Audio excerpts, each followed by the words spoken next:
नमस्कार दोस्तों, कैसे हैं आप सभी लोग। उम्मीद है आप सभी लोग अच्छे होंगे और काफ़ी अच्छी आप लोगों की स्टडी चल रही होगी। आप सभी का एक बार फिर से अपने 7:30 बजे वाली क्लास में स्वागत है। एग्जाम एकेडमी पर आप सभी लोगों का स्वागत है। आज हम जैन धर्म से संबंधित महत्वपूर्ण एमसीक्यूज करने वाले हैं, तो शुरू करते हैं। ठीक है, आज का पहला प्रश्न है, तीर्थंकरों का संबंध किस धर्म से है। ऑप्शन ए है हिंदू धर्म, बी है जैन धर्म, सी है बौद्ध धर्म या फिर डी है सिख धर्म। तो इस क्वेश्चन का जो सही आंसर है वो है ऑप्शन बी, जैन धर्म। ठीक है, तो तीर्थंकरों का संबंध किससे है? जैन धर्म से है। जैन धर्म में 24 तीर्थंकर हुए थे। ठीक है, 24 तीर्थंकर हुए। तीर्थंकर का मतलब ये होता है जो स्वयं मोक्ष के मार्ग पर चले हैं, ठीक है, और जिन्हें मोक्ष की प्राप्ति हो चुकी है और जो दुनिया को या लोगों को जो है मोक्ष के लिए रास्ता प्रदान करते हैं, रास्ता दिखाते हैं। ठीक है, तो ऐसे जो व्यक्ति हैं उन्हें हम कहते हैं तीर्थंकर। तो तीर्थंकर कितने हुए? 24 हुए थे जैन धर्म में। ठीक है, तो option B is the right answer. अगला प्रश्न है, जैन धर्म के संस्थापक कौन थे? ऑप्शन ए है महावीर स्वामी, बी है पार्श्वनाथ, सी है ऋषभ देव या फिर डी है अरिस्टोनेमी। तो आसान सा क्वेश्चन है। इस क्वेश्चन का जो सही आंसर है वो है ऑप्शन सी, ऋषभ देव। ठीक है, option C is the right answer. तो जैन धर्म के संस्थापक यानी कि जो पहले तीर्थंकर थे उनका नाम था ऋषभ देव। इन्हें ना आदिनाथ भी कहते हैं, ये भी आपको ध्यान रखना है। आदिनाथ, आदिनाथ भी किसे कहते हैं हम? ऋषभ देव को ही कहा जाता है। ठीक है, ये प्रथम तीर्थंकर थे और इनका जो वो प्रतीक चिन्ह था, प्रतीक चिन्ह होता है वो था वृषभ। वृषभ यानी कि बैल। ठीक है, बैल को हम कहते हैं वृषभ। तो वृषभ इनका क्या था? प्रतीक चिन्ह था। तो option C, Rishabh Dev is the right answer. अगला प्रश्न है, जैन धर्म के अंतिम तीर्थंकर कौन थे? ऑप्शन ए है महावीर स्वामी, बी है पार्श्वनाथ, सी है ऋषभ देव या फिर डी है अरिस्टोनेमी। तो इस क्वेश्चन का जो सही आंसर है वो है ऑप्शन ए, महावीर स्वामी। ठीक है, तो जैन धर्म में मैंने आपको बताया कि इसमें 24 तीर्थंकर हुए। तो 24वें तीर्थंकर कौन थे? महावीर स्वामी थे। ठीक है, तो महावीर स्वामी 24वें तीर्थंकर थे। इनका इनके बचपन का जो नाम था वो था वर्धमान। ठीक है, ये भी आपको ध्यान रखना है। बचपन का नाम वर्धमान था। इनका जन्म कुंडलपुर वैशाली में हुआ था। इनके पिता का नाम सिद्धार्थ था और माता का नाम था त्रिशला। ठीक है, तो माता का नाम त्रिशला था। और जैसे हमने इससे पिछली वीडियो में बौद्ध धर्म पढ़ा था, उसमें गौतम बुद्ध के बचपन का जो नाम था वो था सिद्धार्थ। ठीक है, इनके पिता का नाम क्या है? सिद्धार्थ। तो ये आपको ध्यान रखना है। अगला प्रश्न है, प्रथम जैन महासभा का आयोजन कहाँ हुआ था? ऑप्शन ए है पाटलिपुत्र, बी है कुशीनगर, सी है वल्लभी, डी है पावापुरी। तो ये क्वेश्चन बहुत ज्यादा इंपॉर्टेंट है, ये आपको ध्यान रखना है। तो पहली जो जैन महासभा हुई थी वो हुई थी पाटलिपुत्र में। Option A is the right answer. ठीक है, लगभग 300 ईस्वी पूर्व में ये हुई थी और इस टाइम पे जो है वो चंद्रगुप्त मौर्य का समय चल रहा था। ठीक है, और ये स्थूल भद्र की अध्यक्षता में हुई थी, ये भी आपको ध्यान रखना है। ठीक है, स्थूल भद्र की अध्यक्षता में जो है ये जैन महासभा पाटलिपुत्र में आयोजित की गई थी 300 बीसी में। और जो दूसरी थी वो हुई थी वल्लभी में। दूसरी कहाँ हुई थी? वल्लभी, ये कहाँ पड़ता है? गुजरात में। ये भी आपको ध्यान रखने की दो जैन संगीतियां हुई थी, एक हुई थी पाटलिपुत्र में और दूसरी हुई थी गुजरात के वल्लभी में। ठीक है, ये दोनों आपको ध्यान रखना है। अगला प्रश्न है, क्वेश्चन नंबर 5, महावीर स्वामी की मृत्यु कहाँ हुई थी? ऑप्शन ए है कुशीनगर, बी है वैशाली, सी है पावापुरी या फिर डी है इंद्रप्रस्थ। ये आसान सा क्वेश्चन है लेकिन ये बहुत बार पूछा गया है। तो महावीर स्वामी की मृत्यु कहाँ हुई थी? Option C is the right answer, Pawapuri. ठीक है, तो पावापुरी में जो है इनकी मृत्यु हुई थी। और इसमें यानी कि जैन धर्म में मृत्यु प्राप्त करने को कहते हैं निर्वाण। क्या कहते हैं? निर्वाण। यानी कि महावीर स्वामी को निर्वाण की प्राप्ति कहाँ हुई थी? पावापुरी में हुई थी, जो वर्तमान नालंदा जिला बिहार में स्थित है। ठीक है, ये भी आपको ध्यान रखना है। अगला प्रश्न है, क्वेश्चन नंबर 6, श्वेतांबर और दिगंबर समुदाय किसके दो संप्रदाय हैं? ऑप्शन ए है बौद्ध धर्म के, बी है जैन धर्म के, सी है हिंदू धर्म के या फिर डी है इनमें से कोई नहीं। तो इस क्वेश्चन का सही आंसर है ऑप्शन बी, जैन धर्म के। ठीक है, तो श्वेतांबर और दिगंबर दो समुदाय हैं, जैन धर्म से संबंधित है। इसमें अगर हम बात करते हैं श्वेतांबर की, जो मतलब नाम से ही आपको लग रहा होगा कि सफेद वस्त्र धारण करने वाले। ठीक है, तो ये लोग सफेद वस्त्र धारण करते थे और ये लोग ये मतलब मोक्ष प्राप्ति के लिए वस्त्र पहनना, मतलब ये इसमें कोई बाध्यता नहीं है। जैसे कि मतलब कि मोक्ष की प्राप्ति करने के लिए वस्त्र धारण करना या मतलब वस्त्र धारण ना करना ऐसा जरूरी नहीं है। ठीक है, यानी कि मोक्ष को प्राप्त कर अगर आप मोक्ष प्राप्त करना चाहते हो तो आप कपड़े पहन सकते हो। जबकि अगर हम दूसरे समुदाय की बात करेंगे, जैसे कि इसकी दिगंबर की, ये कहते थे कि अगर आप कपड़े पहनते हो तो आपको मोक्ष की प्राप्ति नहीं होगी। ठीक है, श्वेतांबर की बात करते हैं, जैन धर्म से संबंधित है और ये लोग सफेद कपड़े धारण करते थे, नाम से स्पष्ट है। और इनका जो प्रमुख था उनका नाम था स्थूलभद्र। स्थूलभद्र ये श्वेतांबर शाखा के प्रमुख व्यक्ति थे या फिर अध्यक्ष थे, ऐसा आप कह सकते हो, या गुरु थे। और पहली जो बौद्ध संगति हुई थी वो भी मतलब जो पहली बौद्ध संगति हुई थी वो भी इन्हीं की अध्यक्षता में हुई थी, जो हमने अभी पहले बात करी। ठीक है, दिगंबर शाखा की बात करते हैं तो ये लोग नग्न अवस्था में रहते हैं, यानी कि दिशाएं ही इनका वस्त्र है। दिगंबर का मतलब होता है दिशाएं ही इनका वस्त्र है, दिगंबर। ठीक है, दिशाएं, अंबर माने वस्त्र, दिशाएं ही इनका वस्त्र है। और ये मानते हैं कि आप अगर कोई कपड़े पहनता है, वस्त्र पहनता है, तो उसे मोक्ष की प्राप्ति नहीं होगी। ठीक है, और भद्रबाहु इनके प्रमुख थे। भद्रबाहु, भद्रबाहु, ठीक है, किसके थे? दिगंबर शाखा के जो प्रमुख व्यक्ति थे या गुरु थे उनका नाम था भद्रबाहु। ये भी आपको ध्यान रखना है। अगला प्रश्न है क्वेश्चन नंबर 7, जैन साहित्यों को क्या कहा जाता है?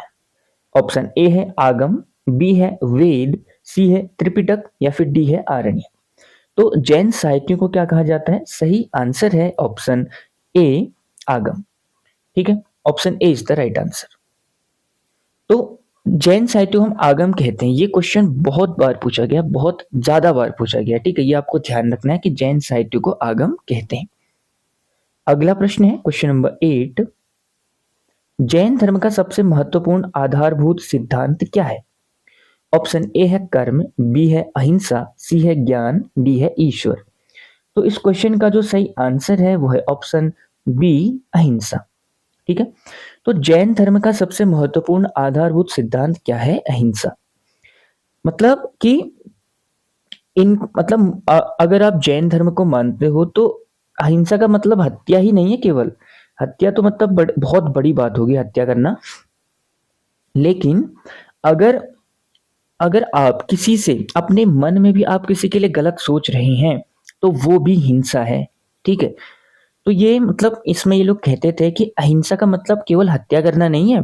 हत्या तो बहुत दूर की बात है, अपने मन में किसी के लिए बुरा सोचना, अपने अपने वचन से मतलब अपने शब्दों से आप किसी को बुरा बोल रहे हो, गाली गलौज कर रहे हो, वो भी एक अहिंसा है। अपने शरीर से यानी कि मारपीट कर रहे हो, वो तो बहुत बड़ी हत्या है। ठीक है, मतलब अहिंसा है। जैसे ये लोग तो जैसे खेती बाड़ी को भी ये मतलब खेती बाड़ी भी मत करो, इनका कहने का मतलब था खेती बाड़ी भी नहीं करनी, इसमें भी कीड़े मकोड़े मर जाते हैं। तो खेती बाड़ी कर रहे हो उसमें भी हिंसा होती है। तो हर चीज में ये लोग मतलब बहुत ज्यादा अहिंसावादी थे। तो इनका धर्म का यानी जैन धर्म का जो सबसे महत्वपूर्ण या फिर आधारभूत सिद्धांत है वो है अहिंसा। ठीक है, उसमें ये सारी चीजें हैं, ये मैंने आपको बताई हैं। और इनके अनुसार हर एक व्यक्ति आजकल जो है वो होगा, क्या होगा? हिंसक होगा। तो ये क्वेश्चन आपको ध्यान रखना है कि अहिंसा इनका आधारभूत सिद्धांत था जैन धर्म का। अगला प्रश्न है, स्यादवाद और अनेकांतवाद किस धर्म का मूल आधार है? ये क्वेश्चन जो है इम्पोर्टेंट है, बहुत ज्यादा इम्पोर्टेंट है, ये आपको ध्यान रखना है। ये बहुत बार पूछा गया है और ये मतलब जो है सभी लोगों को नहीं आता, क्योंकि ये थोड़ा सा डेप्थ में मतलब जब क्वेश्चन बनता है तो यहाँ से क्वेश्चन बनता है। तो स्यादवाद और अनेकांतवाद किस धर्म का मूल आधार है? तो बौद्ध धर्म, ऑप्शन बी शैव, ऑप्शन सी जैन या ऑप्शन डी पारसी। तो इस क्वेश्चन का सही आंसर है ऑप्शन सी। ठीक है, option C is the right answer, यानी कि जैन धर्म। ऑप्शन सी बिल्कुल सही है। अब अगर हम बात करते हैं अनेकांतवाद का, तो अनेकांतवाद क्या होता है? अनेकांत मतलब कि ये लोग कहते हैं कि मतलब हर एक जो चीज आपको जैसी दिख रही है ना वैसी नहीं है ना। हाँ, एक ही चीज के कई पहलू हैं, एक ही चीज के कई अंत हैं, अनेकांत, एक ही चीज के कई अंत हैं, कई पहलू हैं। जो चीज जैसी दिख रही है वैसी हो ऐसा जरूरी नहीं है। ठीक है, ये इसी चीज को कहते हैं अनेकांतवाद। ठीक है, और शादवाद का मतलब होता है कि सत्य, मतलब सत्य को बोलने का तरीका जो है उसको शादवाद कहते हैं, सत्य को बोलने का तरीका। और जैन धर्म में ये मानते हैं कि जो मनुष्य है ना वो अल्प ज्ञानी है, उसको सभी ज्ञान प्राप्त नहीं है। ठीक है, और तभी ये लोग कहते हैं कि ऐसा मत कहो कि यही सही है, ऐसा मत कहो। ये कहते हैं कि शायद शायद ऐसा ही है, या फिर मेरे अनुसार ऐसा सही है, ऐसा कहो। ठीक है, तो शादवाद का मतलब कहते हैं कि मनुष्य जो है अल्प ज्ञानी है, उसको संपूर्ण ज्ञान प्राप्त नहीं है। तो ये कहते हैं कि यही सच है ऐसा नहीं कहना है, बल्कि ये कहो कि शायद ये सही है। ठीक है, तो ये शादवाद का सिद्धांत है। और अनेकांतवाद मैंने आपको बता दिया कि जो चीज जैसी दिख रही है जरूरी नहीं कि वो चीज वैसे ही हो। और शादवाद सत्य को, मतलब जो भी चीज आपको लगता है कि यही सत्य है तो जरूरी नहीं कि यही सत्य है। ये लोग मानते हैं कि मनुष्य अल्पज्ञानी है और उसको ऐसे बोलना चाहिए कि शायद ये सच है। ठीक है, यही सच है ऐसा नहीं बोलना है। तो ये दोनों जो है जैन धर्म से संबंधित है, ये आपको ध्यान रखना है। अगला प्रश्न है क्वेश्चन नंबर 10। चंद्रगुप्त मौर्य किस धर्म के प्रबल अनुयायी थे? ऑप्शन ए है जैन धर्म, बी है हिंदू धर्म, सी है बौद्ध धर्म, या फिर डी है इनमें से कोई नहीं। तो इस क्वेश्चन का जो सही आंसर है वो है ऑप्शन सी, जैन धर्म। ठीक है, तो चंद्रगुप्त मौर्य किस धर्म के प्रबल अनुयायी थे? तो जैन धर्म के थे। आपको पता भी होगा इनके बारे में, क्योंकि हमने पिछली वीडियो में इनके बारे में डिस्कस किया था, यानी मौर्य वंश के बारे में हमने देखा, मौर्य वंश को पढ़ा था। तो ये संस्थापक थे मौर्य वंश के। ऐसा मानते हैं मतलब कि ये अपने अंतिम क्षणों में या फिर अपने अंतिम समय में, अपने अंतिम दिनों में जैन धर्म को अपनाया था इन्होंने। ठीक है, जैन धर्म अपनाया था। इनके गुरु का नाम, या भी ये चीज भी आपको ध्यान रखनी है, भद्रबाहु था। कौन था? क्या था? मतलब भद्रबाहु। इनके गुरु का नाम था भद्रबाहु। ठीक है, और आपने मतलब जो हमारी पिछली वीडियो थी उसमें हमने ये पढ़ा था कि श्रवणबेलगोला, ये जो कर्नाटक में एक जगह है, वहां पर संलेखना पद्धति से जो है चंद्रगुप्त मौर्य ने अपने प्राण त्यागे थे। संलेखना पद्धति हमने उस वीडियो में बताया था कि मतलब भूखे रहकर या प्यासे रहकर, मतलब दोनों तरीके से, न खाना खाना है न पानी पीना है, उस तरीके से अपने प्राण त्यागने हैं। तो चंद्रगुप्त मौर्य ने जो है संलेखना विधि से अपने प्राण त्यागे थे। कहाँ पर? श्रवणबेलगोला में, जो कर्नाटक में पड़ता है। और मतलब ये अपने पुत्र बिंदुसार को राजगद्दी दी इन्होंने और ये चले गए, लो भैया तुम संभालो। तो ये जैन धर्म से संबंधित है। ठीक है, ये आपको ध्यान रखना है। Option A is the right answer. अगला प्रश्न है, भगवती सूत्र नामक किताब किस धर्म से संबंधित है? ऑप्शन ए है बौद्ध धर्म, बी है हिंदू धर्म, सी है जैन धर्म, या फिर डी है सिख धर्म। तो इस क्वेश्चन का जो सही आंसर है वो है ऑप्शन सी, जैन धर्म। ठीक है, option C is the right answer. ये जो क्वेश्चन है ना ये बहुत ज्यादा जरूरी है, मतलब बहुत ज्यादा महत्वपूर्ण है पेपर के दृष्टिकोण से, क्योंकि ये जो भगवती सूत्र किताब है इससे हमें 16 महाजनपदों की जानकारी मिलती है। 16 महाजनपदों की जानकारी मिलती है। बौद्ध धर्म में हमने पढ़ा था कि जो अंगुत्तर निकाय है, ठीक है, सुत्त पिटक का एक भाग था अंगुत्तर निकाय, तो उस अंगुत्तर निकाय से हमें 16 महाजनपदों की जानकारी मिलती है। और जैन धर्म में ये किताब है भगवती सूत्र, इसी किताब से हमें 16 महाजनपदों की जानकारी मिलती है। तो ये इंपॉर्टेंट है बहुत ज्यादा, ये आपको ध्यान रखना है। ठीक है, तो भगवती सूत्र जो है जैन धर्म से संबंधित एक किताब है। और ऐसा मानते हैं कि जो महावीर के शिष्य थे सुधर्मा, ठीक है, सुधर्मा, सुधर्मा, तो ये जो सुधर्मा थे इन्होंने जो है ना इस किताब का वो किया था, मतलब कि इस किताब का की रचना की थी, या फिर ये किताब लिखी थी। ठीक है, इसमें महावीर स्वामी के जो उपदेश है उनके बारे में इन्होंने बताया है। और आचार्य सुधर्मा के बारे में आपको ये भी ध्यान रखना है कि जब महावीर स्वामी की मृत्यु हो गई थी, यानी उनको निर्वाण की प्राप्ति हो गई थी, कहाँ हुई थी? पावापुरी में, अभी हमने देखा। उसके बाद यानी कि उनको उनके निर्वाण की के बाद जो है जैन धर्म का जो प्रचार प्रसार किया था पूरे एशिया में वो किया था आचार्य सुधर्मा। ठीक है, तो ये भी आपको ध्यान रखना है, ये भी एक इंपॉर्टेंट फैक्ट है। अगला प्रश्न देखते हैं, क्वेश्चन नंबर 12, निम्न में से जैन धर्म के त्रिरत्न में शामिल नहीं है। ऑप्शन ए है सम्यक आचरण, बी है सम्यक चरित्र, सी है सम्यक ज्ञान, डी है सम्यक कार्य। तो इस क्वेश्चन का सही आंसर है ऑप्शन डी, सम्यक कार्य। यानी कि जैन धर्म के जो त्रिरत्न है उसमें सम्यक आचरण शामिल है, सम्यक ज्ञान भी शामिल है और सम्यक चरित्र भी शामिल है, और सम्यक कार्य इसमें शामिल नहीं है। ठीक है, तो त्रिरत्न में कौन कौन शामिल है ये आपको ध्यान रखना है। इंपोर्टेंट प्रश्न है, आसान सा प्रश्न है, ये मैक्सिमम लोगों ने पढ़ा ही होता है, अगर किसी ने जैन धर्म में थोड़ा सा भी पढ़ा हो तो। सम्यक आचरण, आचरण अच्छा होना चाहिए, ज्ञान होना चाहिए, चरित्र अच्छा होना चाहिए, ये इन सब का मतलब है। तो option D is the right answer, सम्यक कार्य इसमें शामिल नहीं है। अगला प्रश्न है क्वेश्चन नंबर 13, जैन धर्म के भिक्षुणी संघ की प्रधान कौन थी? तो ये क्वेश्चन इंपोर्टेंट, बहुत ज्यादा इंपोर्टेंट है। ठीक है, ऑप्शन ए है चंदना, बी है यशोधरा, सी है गार्गी, या फिर डी है यशोदा। तो जैन धर्म के भिक्षुणी संघ की जो प्रधान थी वो कौन थी? Option A is the right answer, Chandana. ठीक है, तो ये क्वेश्चन बहुत ज्यादा इंपॉर्टेंट है, ये आपको ध्यान रखना ही रखना है किसी भी हालत में। ठीक है, तो जैन धर्म में भिक्षुणी संघ जो बनी थी वो किसकी अध्यक्षता में बनी थी? चंदना की अध्यक्षता में बनी थी। ठीक है, और चंदना मतलब किसी किताब में इसको चंपा भी कहते हैं, ये बौद्ध धर्म सॉरी जैन धर्म की पहली भिक्षुणी थी। ठीक है, और कहीं पर इसको चंदन बाला भी कहा गया है। क्या कहा गया है? चंदन बाला। तो ये दोनों नाम, ये सारे नाम आपको ध्यान रखने हैं। अगला प्रश्न है क्वेश्चन नंबर 14, महावीर स्वामी के अन्य नाम बताइए। ऑप्शन ए है निर्ग्रंथ, बी है जिन, सी है कैवल्य, डी है ये सभी। तो इस क्वेश्चन का जो सही आंसर है वो है ऑप्शन डी, ये सभी, यानी कि option D is the right answer. ठीक है, महावीर स्वामी के अन्य नाम कौन कौन से हैं? तो एक हो गया निग्रंथ, एक है जिन, एक हो गया कैवल्य। ठीक है, निर्ग्रंथ की अगर हम बात करते हैं ना तो उसका मतलब होता है बंधनों से मुक्त, कोई बंधन नहीं है, कोई रिश्ता नहीं है। ठीक है, सब बंधनों से मुक्त। जिनका मतलब होता है जिसने अपने अंदर की इंद्रियों पर कंट्रोल पा लिया है, अपने इंद्रियों को वश में कर लिया है। ठीक है, तो उसको हम कहते हैं जिन। क्या कहते हैं? जिन।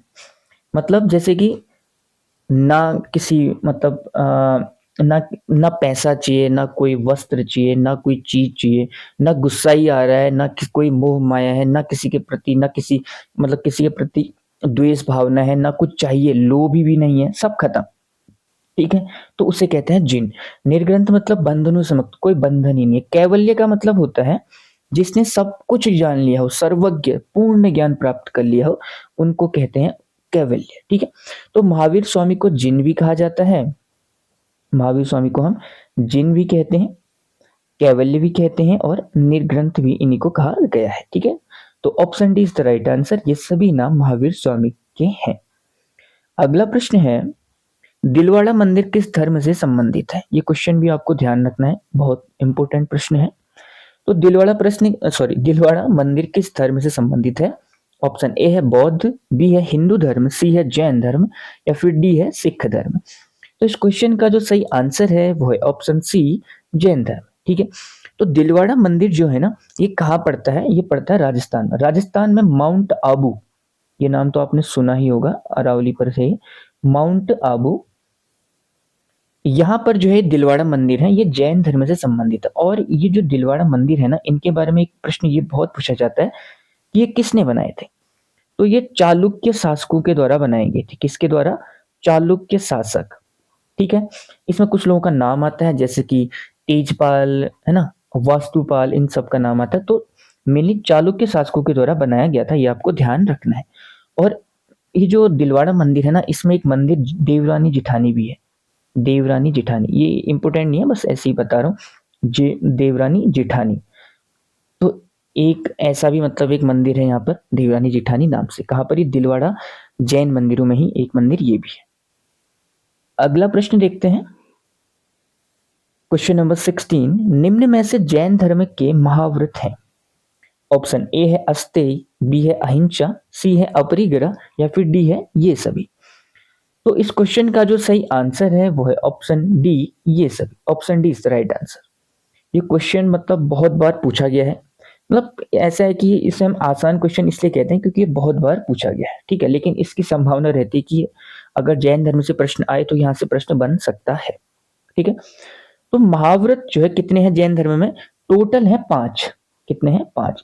इनको हम पंच महाव्रत भी कहते हैं। उसमें से एक हो गया आपका, एक मिनट, उसमें से एक कौन सा है? एक हो गया आपका अस्तेय, दूसरा हो गया आपका अहिंसा, तीसरा हो गया अपरिग्रह, ठीक है। तो ये कितने हो गए? 3 ही हो गए। इसके अलावा 2 और हैं, उसमें से एक हो गया आपका सत्य, ठीक है, और एक हो गया ब्रह्मचर्य, ठीक है, ब्रह्मचर्य, ये आपको ध्यान रखना है। कितने महाव्रत हैं जैन धर्म में? 5 हैं। एक है अस्तेय, अहिंसा, अपरिग्रह और सत्य और ब्रह्मचर्य। कितने हो गए? टोटल 5 हो गए, ठीक है।